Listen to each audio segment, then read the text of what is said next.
Never judge the future of a person in your current situation. Time has the power to change the black coal to a shining diamond. Ram Ram भाई साਰਿਆਂ ने मैं दीपक हुड्डा आज फिर था आप सबके सामने एक नई वीडियो के साथ एक नए जोश के साथ।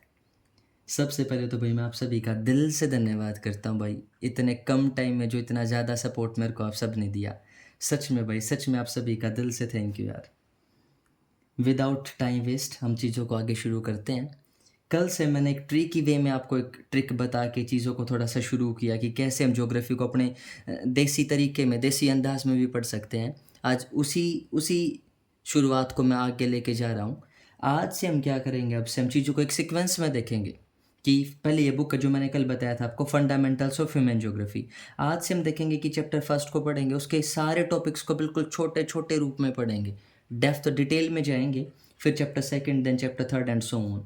ठीक है, फिर जब हमारे चैप्टर्स ज़्यादा हो जाएंगे, वीडियोस ज़्यादा हो जाएंगी, फिर मैं आपके लिए एक प्लेलिस्ट दे दूंगा आपको, ताकि आप उस लिस्ट पर टैप करें और आपको जो भी चीज़ें देखनी है, वो आगे की देखनी है, पहले की देखनी है, आप आसानी से एक जगह पे उस लिस्ट में देख पाओ। तो हम शुरू करते हैं भाई। देखो भाई, सबका तरीका अलग अलग होता है पढ़ाने का। ठीक है, मेरा जो तरीका है, मैं जो मानता हूँ, मैं ये सोचता हूँ कि सीधा चैप्टर पे जाने से पहले हमें कम से कम बुक के नाम के बारे में पता होना चाहिए कि बुक का जो टाइटल है, जो नाम है, वो क्या बताता, क्या है उसका मीनिंग, क्या है वो, किस चीज़ के बारे में। तो आज सबसे पहले भी मैं उसी पे बात करूँगा। बुक का नाम है हमारा फंडामेंटल्स ऑफ ह्यूमन ज्योग्राफी। एक बात और बताना चाहूँगा, जब भी आपको कोई बड़ी सी चीज़ दिखती है, जैसे बड़ा सा नाम दिखा, अब फंडामेंटल ऑफ ह्यूमन ज्योग्राफी, इतना बड़ा नाम, हम डर जावा ना।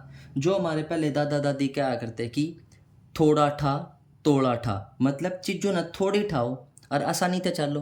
तो वही उसी प्रिंसिपल को हम यहाँ लेके आए हैं कि अगर बड़ी चीज़ दिख रही है तो उसको टुकड़ों में बांट लो। यहाँ मैं इसको टुकड़ों में बांट देता हूँ, एक टुकड़ा मैंने ये कर दिया, एक टुकड़ा मैंने ये कर दिया। हमारे पास 3 वर्ड्स आ गए, फंडामेंटल्स, ह्यूमन एंड ज्योग्राफी। तो सबसे पहले हम ज्योग्राफी से शुरू करते हैं।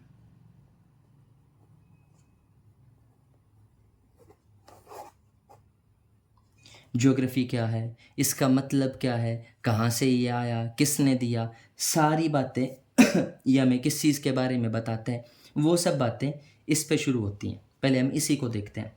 मैं आपको ये कहता हूँ कि भाई आप ज्योग्राफी को सब्जेक्ट मानो ही मत। और मैं तो ये कहता हूँ कि ज्योग्राफी को नहीं भाई, कोई भी सब्जेक्ट है, चाहे वो मैथ्स है, चाहे वो फिजिक्स है, चाहे वो केमिस्ट्री है, चाहे वो बायोलॉजी है, कोई भी सब्जेक्ट, आप उसको सब्जेक्ट मान के चलो ही मत भाई। आप उसको अपनी रोज़मर्रा की ज़िंदगी का एक हिस्सा मानो, essential part of our daily life.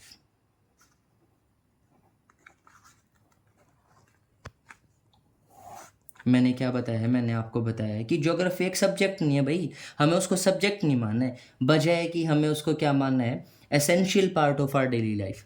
और जब हम किसी भी सब्जेक्ट को सब्जेक्ट ना मान के रोज़मर्रा की ज़िंदगी का एक हिस्सा मानेंगे, तो वो हमारे लिए बर्डन नहीं बनेगा, हमें उसमें इंटरेस्ट आने लगेगा।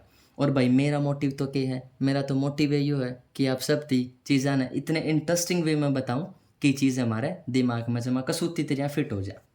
ठीक है, कैसे, मैंने बोल तो दिया कि भी ज्योग्राफी का एक सब्जेक्ट नहीं माना, मैंने ज्योग्राफी को एसेंशियल पार्ट मान लिया हमारी डेली लाइफ का। मैं क्या बताना चाह रहा हूँ, मैं ये बताना चाह रहा हूँ कि ज्योग्राफी हमारी रोज़मर्रा की ज़रूरतों को पूरा करता है। कैसे करता है, मैं एक एग्जांपल लेता हूँ, बिल्कुल लेटेस्ट, बिल्कुल सिंपल सा एग्जांपल आप सभी के सामने, गूगल मैप्स। हम सभी यूज़ करते हैं, हफ्ते में, महीने में, 2 महीने में कहीं भी जाते हैं, गूगल मैप्स का यूज़ करते हैं। कैसे भाई, मैंने राजस्थान जाना है, मैंने जयपुर जाना है, मैंने फलानी जगह जाना है हमें ज़रूरी नहीं होता कि हर जगह की लोकेशन का पता हो, तो हम क्या करते हैं, अपना फ़ोन खोला, टपाक से टाइप किया, गूगल मैप उड़ा पहुँचा दे। वो क्या करेगा, राइट चलो, लेफ़्ट चलो, सीधे चलो, ऐसे चलो, एंड एट लास्ट हम डेस्टिनेशन पे होते हैं। ठीक है, जो गूगल मैप्स है, जो ये एप्लीकेशन हम प्ले स्टोर से डाउनलोड करते हैं, ये 2 चीज़ों पे बेस्ड होता है। एक होता है ये रिमोट सेंसिंग, एक होता है ये GPS, remote sensing and GPS. ये दोनों जो चीज़ें हैं, ये किसका पार्ट है, ये पार्ट है हमारी ज्योग्राफी का।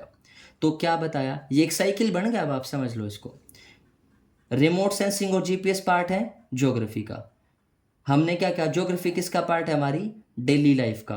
ठीक है, और गूगल मैप्स को हम तो रोज़मर्रा की ज़िंदगी में यूज़ करते ही हैं, तो एक साइकिल क्रिएट हो गया। अब मैं बताता हूँ आपको कि रिमोट सेंसिंग है क्या।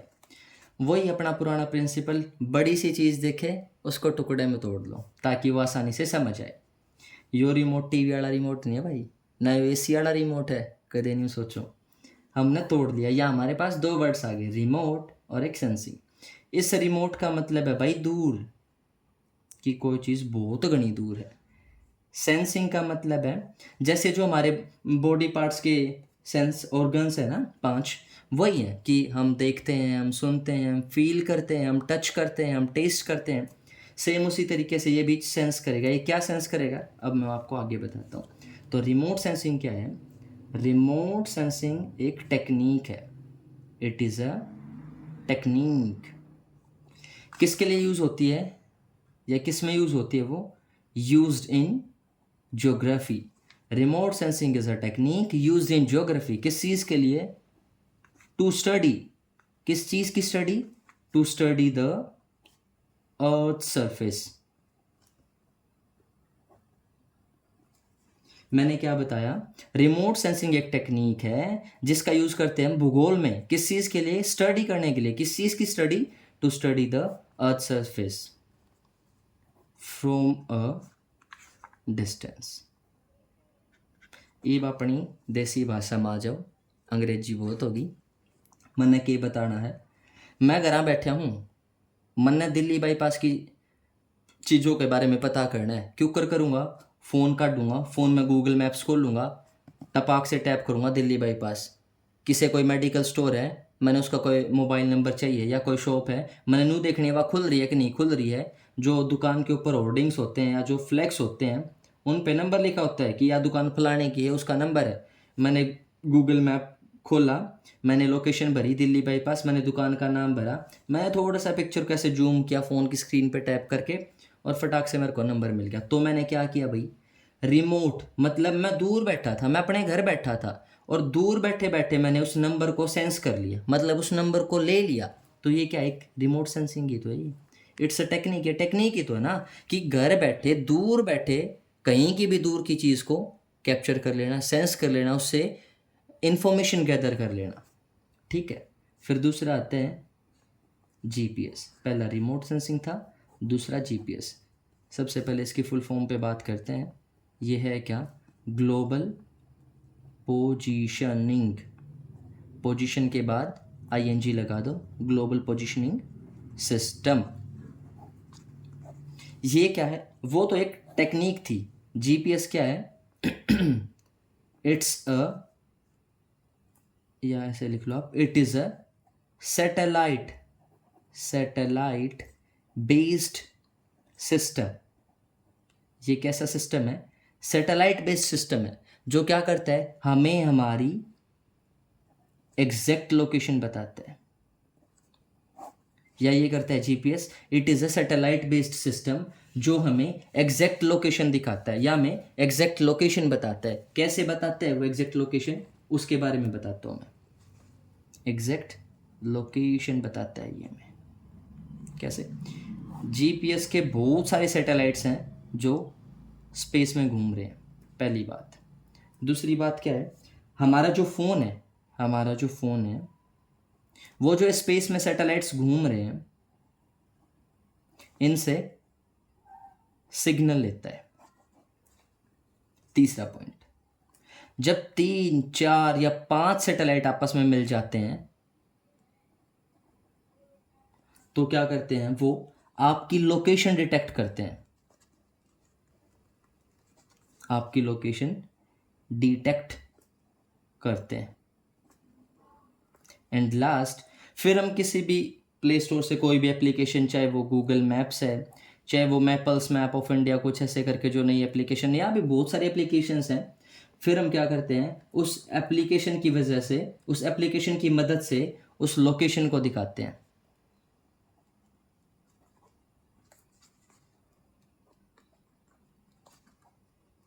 हमने क्या समझा? हमने समझा जीपीएस क्या है? जीपीएस एक ग्लोबल पोजीशनिंग सिस्टम है वो क्या करता है, इट इज़ अ सैटेलाइट, ये इसकी फुल फॉर्म है भाई, ठीक है। It is a satellite, it is a satellite based system, जो क्या करता है, हमें हमारी एग्जैक्ट लोकेशन बताता है, ठीक है। कैसे बताएगा, उसके कुछ स्टेप्स हैं।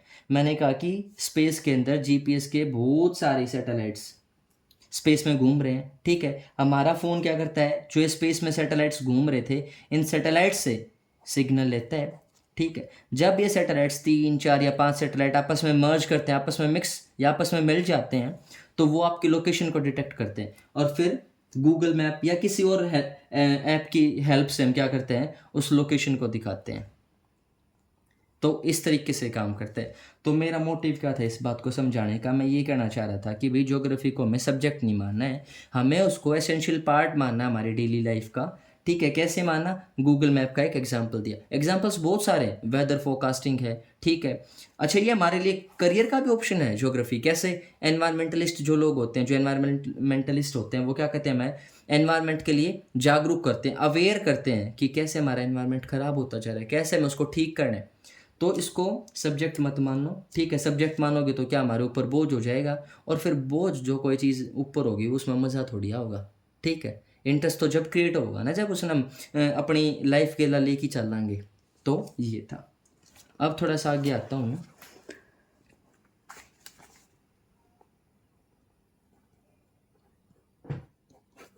ज्योग्राफी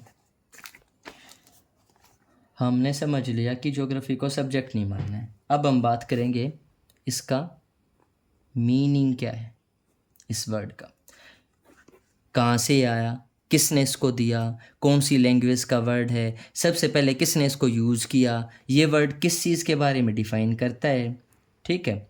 इसकी डेफिनेशन क्या है, ठीक है। इस चीज़ के बारे में देखेंगे। आपको मैं एक और बात बताता हूँ, जब हम स्कूल लेवल पे होते हैं तो इस चीज़ को बोलते हैं हम कि भाई मीनिंग बताओ ज्योग्राफी का क्या है।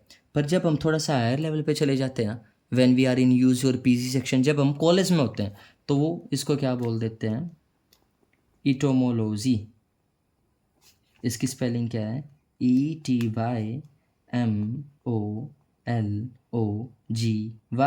इटोमोलॉजी। छोटे लेवल पे हम इसको क्या बोलते हैं, मीनिंग। फ़र्क बस यही है। तो इसकी इटोमोलॉजी को समझते हैं कि ज्योग्राफी है क्या।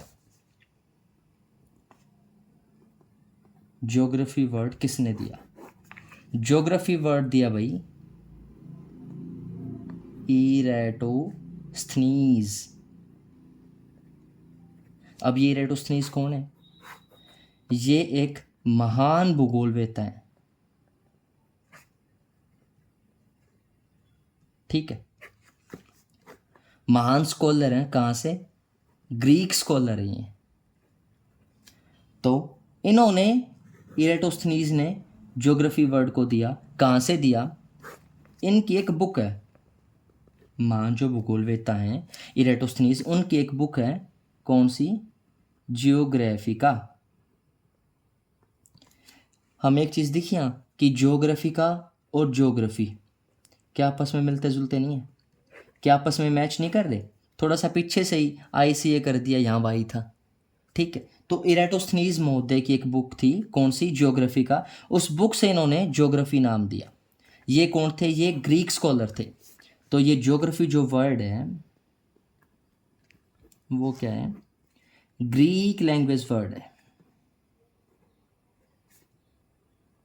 हमने भी तक क्या समझा, हमने समझा ज्योग्राफी ग्रीक लैंग्वेज वर्ड है, ग्रीक स्कॉलर इरेटोस्थनीज ने दिया, कहाँ से लिया, उनकी एक बुक थी ज्योग्राफिका, वहाँ से लिया। ये जो ज्योग्राफी वर्ड है, it's a combination of two words. यो ज्योग्राफी वर्ड दो शब्दा के मेल तब बना है, कौन कौन से, जियो प्लस ग्राफोज।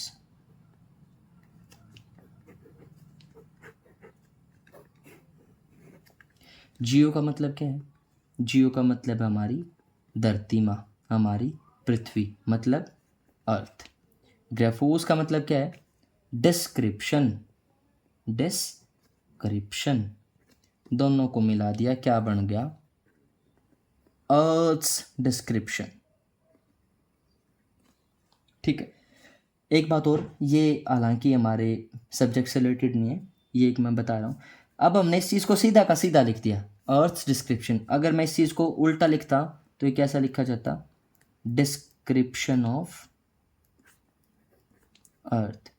इस बात से मैं क्या समझाना चाह रहा हूँ, ये जो कोमा लगा के एस लगाया ना हमने यहाँ अर्थ के ऊपर, इसको बोलते हैं एपोस्ट्रोफी। ठीक है, जब हम चीज़ को सीधा लिख रहे हैं तो हम ऐसे एपोस्ट्रोफी का यूज़ करते हैं। जब हम चीज़ को उल्टा करके लिखते हैं जैसे डिस्क्रिप्शन और फिर अर्थ, तो इस एपोस्ट्रोफी की बजाय ऑफ लग जाता है। ये इंग्लिश ग्रामर का एक रूल है। ठीक है, फिर आगे चलते हैं। जो ये इरेटोस्थनीज्म होते थे, अगर हम इनके टाइम पीरियड को देखें तो वो था 276 से 194 BCE। अब हमारे सामने एक नई टर्म आ गई, BCE, मतलब 276 ईस्वी में उनका जन्म हुआ और 194 में उनकी डेथ हुई। हमने दो बातें पढ़ी होंगी पहले कभी, BC और AD। मैं यहाँ नीचे बताता हूँ आपको अच्छे से, BC और AD। BC क्या होता है, बिफोर क्राइस्ट। ये सिलेबस का पार्ट नहीं है भाई, पर हमें पता होना चाहिए इतना सा। AD क्या होता है, एनो डोमिनी। दो टर्म्स, ये टर्म्स पहले यूज होती थी। बिफोर क्राइस्ट मतलब ईसा मसीह के जन्म से पहले का समय, एनो डोमिनी मतलब ईसा मसीह के जन्म के बाद का समय। ठीक है, अब ये BC और AD, BC बदल गया BCE में, AD बदल गया CE में। BCE की फुल फॉर्म क्या है, before common era, before common era. CE क्या है, कॉमन एरा। ये क्यों बदला, मतलब हालांकि इसका भी BCE का भी वही है कि क्या, ईसा मसीह के जन्म से पहले का समय और ये बाद का समय। ये बदला क्यों, यहाँ वर्ड आया क्राइस्ट। ये क्राइस्ट किससे जुड़ता है, मैं नेक्स्ट पेज पे बताता हूँ आपको।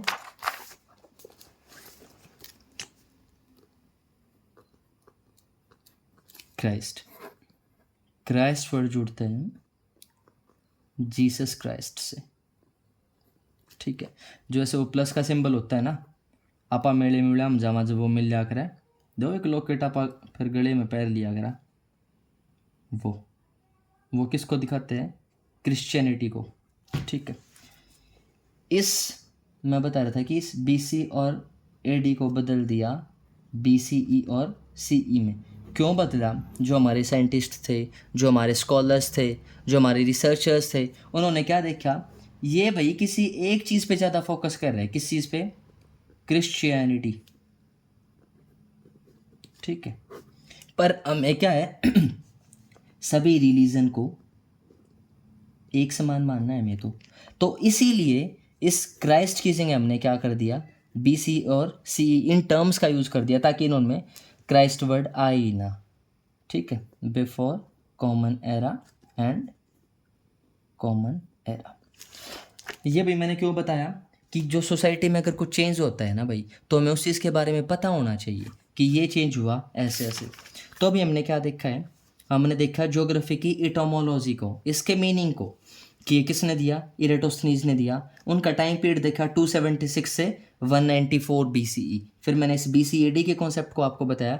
फिर मैंने क्या बताया, इरेटोस्थनीज कौन थे, ग्रीक स्कॉलर थे। ठीक है, इनकी एक बुक थी ज्योग्राफिका। ठीक है, इस बुक से इन्होंने ज्योग्राफी वर्ड को लिया, ज्योग्राफी नाम इन्होंने यहाँ से लिया। ज्योग्राफी एक ग्रीक लैंग्वेज का वर्ड है। It's a combination of two words, यो दो शब्दा के मेलते बना। कौन कौन से, जियो प्लस ग्रेफोस। जियो का मतलब है अर्थ, ग्रेफोस का मतलब है डिस्क्रिप्शन। तो यहाँ क्या आ गया, अर्थ डिस्क्रिप्शन या डिस्क्रिप्शन ऑफ अर्थ। एक बात हो, जो ये इरेटोस्थनीज महोदय थे हमारे, इन्होंने सरकमफ्रेंस, पृथ्वी की परिधि को मापने का भी काम किया था।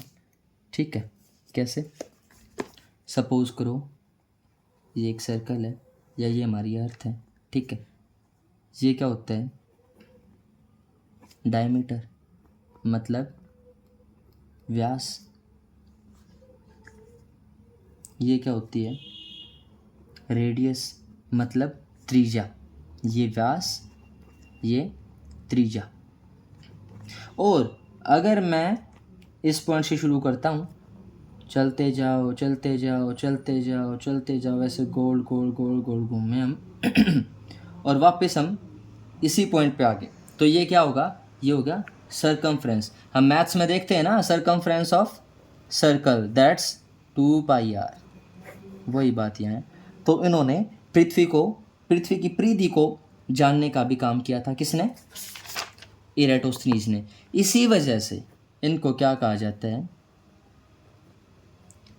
Father of geography.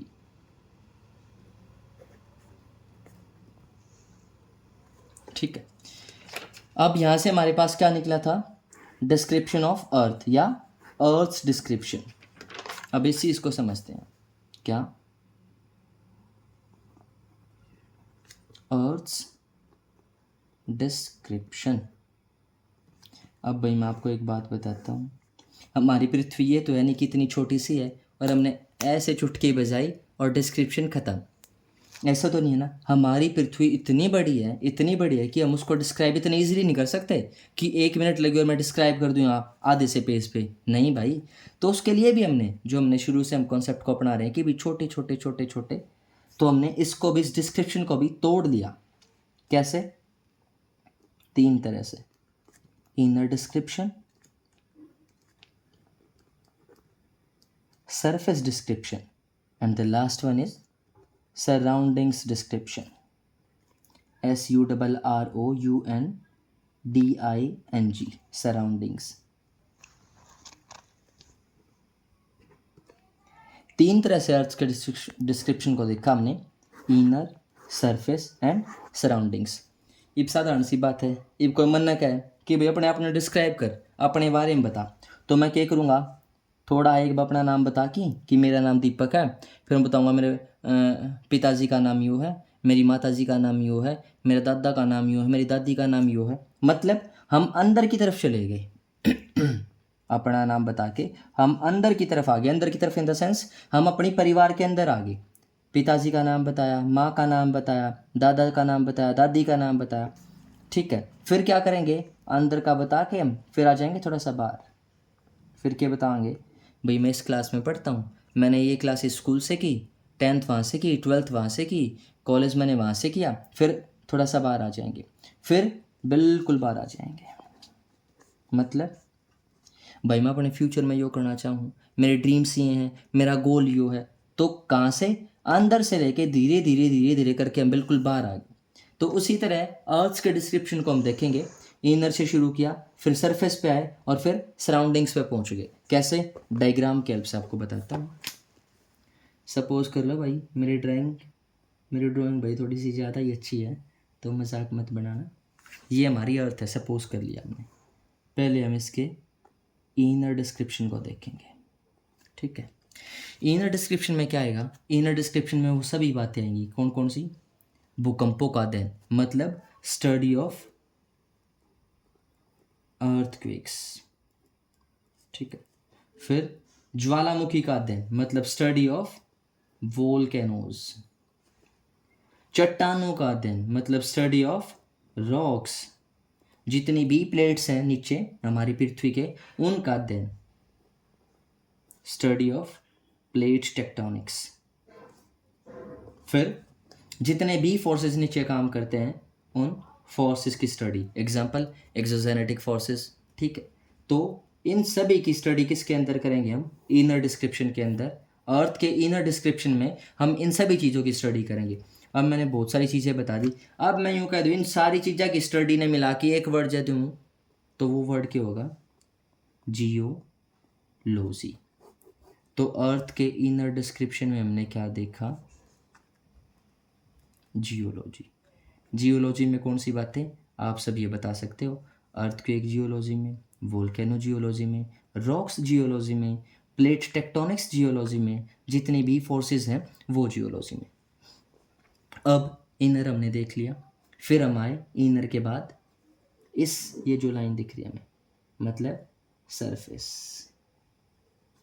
ये इसको ऐसे ऐसे कर लो, ऐसे ऐसे ऐसे ऐसे सांप बना दिया हमने इसके ऊपर, ऐसे ऐसे ऐसे, जैसे छोटे बच्चे बनाते हैं ना ड्राइंग्स। ये आ गया सरफेस। सरफेस पे क्या देखेंगे हम? जिस सरफेस पे हम रहते हैं उसका क्या नाम है? उसका नाम है क्रस्ट। बिल्कुल सही। मैं किसकी बात कर रहा हूँ यहाँ? Layers of earth. वैसे तो तीन हम सभी को पता है, कौन कौन सी? क्रस्ट, मेंटल और कोर। Crust, mental, core. ये बार वाली जो है ये बोलते हैं, इसको बोलते हैं हम